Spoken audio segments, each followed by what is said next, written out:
Ladies and gentlemen, today a review of Mickey 17, Bong Joon Ho's newest release. I'm going to read a synopsis from the internet.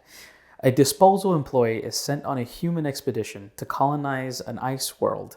After one iteration dies, a new body is re-engineered with most of his memories intact. I love Bong Joon Ho. His movies are very much in a style of filmmaking that is bombastic, it's loud, it's genre, it's fun, very comedic at times, but for most of his pictures, he definitely has this air of classism that he really wants to communicate. Parasite was very much like that. Snowpiercer is a pure embodiment of that as well. That is very much the same here. Mickey 17 follows the same kind of dialogue of classism and the way it affects people's lives and what it makes people do in a society. This movie very much follows that same path, where it is a story about the higher-ups doing whatever they want with the people lower down at the level that they are.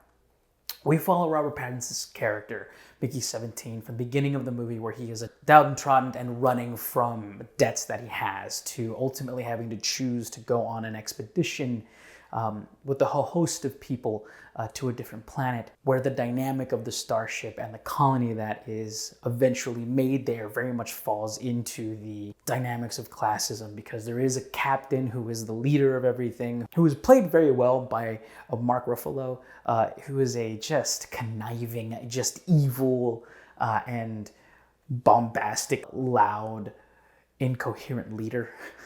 I think that Mark Ruffalo does a good job at that, for sure.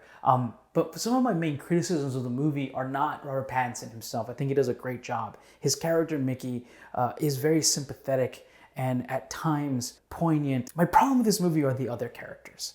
There really isn't another redeeming character in this movie. I spent most of this time watching this movie very much not liking the situations that I was in with Mickey and the time that I spent with the other people on the ship besides Mickey himself. Everyone takes advantage of Mickey. Mickey takes advantage of Mickey. It's definitely an offset of what Bong Joon Ho wanted to communicate. There isn't really a sympathetic character besides Mickey. And I think that was a choice. But I think it's a choice that took away from me a bit of the humanistic sympathy that a lot of his movies really do have. In Parasite, all of those characters were sympathetic to me. I understand their plight, and I was with him the entire time. In Mickey 17, I understand Mickey's plight, and I am sympathetic to him. But the characters around him are not. They take advantage of him.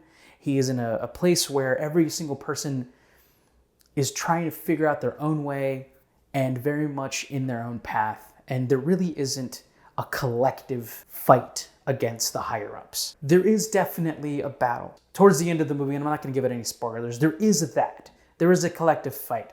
And that probably explains why I actually enjoyed the last act of this movie. The last act of this movie is where everything really does kind of turn up to the 10th degree, and you really do start to feel that coming together of everyone to fight the higher-ups and battle against the tyranny of the rich and powerful. And I really did enjoy that, and there were some wonderful set pieces towards the end that I really enjoyed as well.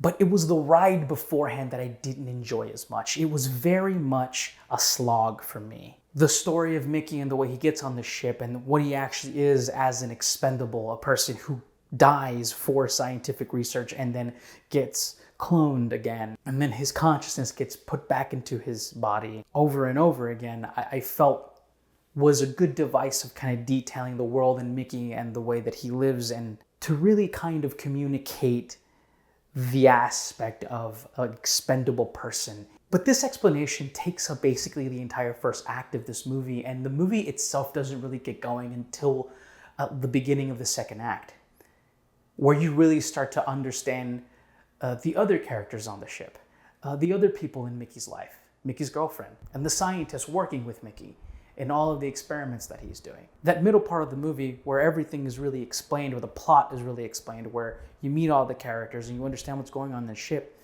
is very haphazard, and it's filled with characters that I just didn't enjoy being around. And the movie and the plot really didn't start going until the very end, the third act of the movie, where I really did start to see the more complexities of the characters and the more sympathetic nature of these characters.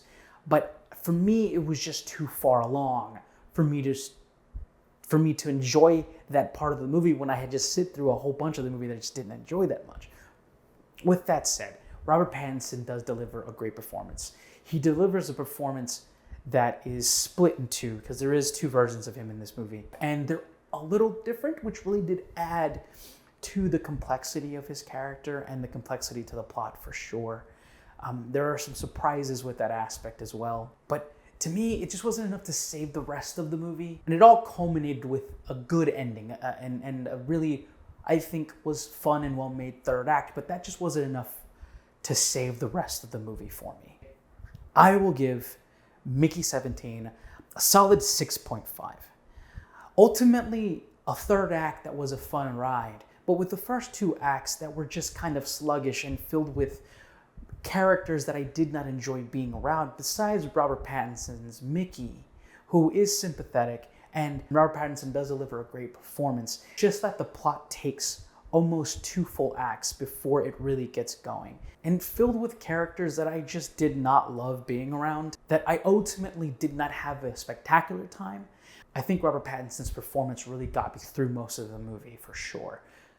But ultimately, the fact that it took 3 acts to really get going, I didn't quite love that aspect of it. I love Bong Joon Ho's films, and I love the overarching themes of classism that he delivers in all of his movies for sure. This movie has that as well in spades. But I think it just missed the mark a bit when it came to the storytelling. It took too long to get going, and the characters were just not memorable to me. Thank you so much for watching. I very much appreciate it. Please let me know what your thoughts on this movie are and what your thoughts on my review are. Thank you.